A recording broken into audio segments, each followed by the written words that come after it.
ጊዜ ቆርጫለሁ። ቀኑን ግን አላስታውስም። ባውል ምን ስራ ነው የሚሰሩት? ይቅርታ እመቤት፣ አንቱ ልበል።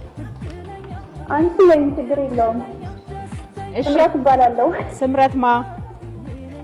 ስምረት ሲሳ እባላለሁ። የአባት ስም? ይቅርታ ስራ ተቀጥሬ ነው የምሰራው። ሰራተኛ ነኝ። የምን ሰራተኛ? የት ነው የሚሰሩት? መቂ ካቶሊክ ጽሕፈት ቤት። ቤተሰብ መስርተዋል እመቤት? አዎ 2 ልጆች አሉኝ። እንኳን ደስ አለዎት።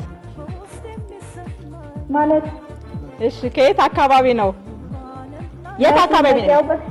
ኦኬ መቂ ነው የሚኖሩት? እንኳን ደስ አለዎት። የ10 ሚሊዮን ብር አሸናፊ ሆነዋል።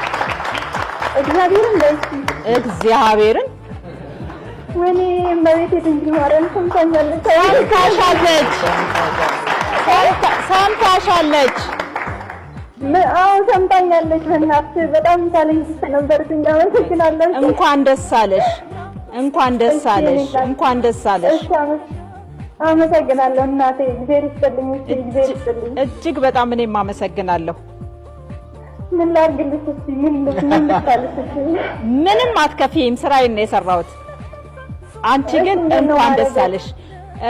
አዎ እመቤቴ ስውሯ ማርያም ነች የረዳችኝ። እውነት ወረቀት ላይ ጽፌ ነበረ ማለት ከደረሰኝ ለቤተ ክርስቲያን እሰጣለሁ ብዬ ነበር። በቃ የሚገባውን ቃል የገባሽውን ለቤተ ክርስቲያን ትሰጫለሽ። በድጋሚ እንኳን ደስ አለሽ። እንኳን ደስ አለሽ። በጣም አመሰግናለሁ። እንዴት ነው ማረጋው? መጀመሪያ ለማን ነው ይሄን ምስራች የምትናገሪው? እኔ ለድንግል ማርያም ነው። ለማን እነግራለሁ? መጀመሪያ እና ለእናቴ። ለእናትሽ?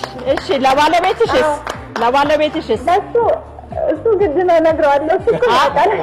ነው አንደኛ ከዚህ በኋላ ከድንግል ማርያም ቀጥሎ እሺ ለሱ ነው የምነግረው። ለባለቤትሽ? አዎ። ሶስተኛ ለእናትሽ?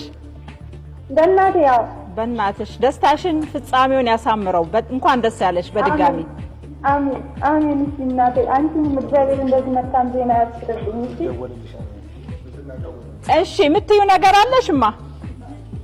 ምንም ምለው ነገር የለም። በቃ እግዚአብሔር ይበልልኝ ሁሉንም ነገር። እኔ እሱ ነው የኔ ተወካይ። እውነት ነው። እሺ 60 ሚሊዮንም ቆርጠሻል? አዎ እሱንም ቆርጫለሁ። እንዴ አሁንማ ቀምሰሻል አዎ አይደል?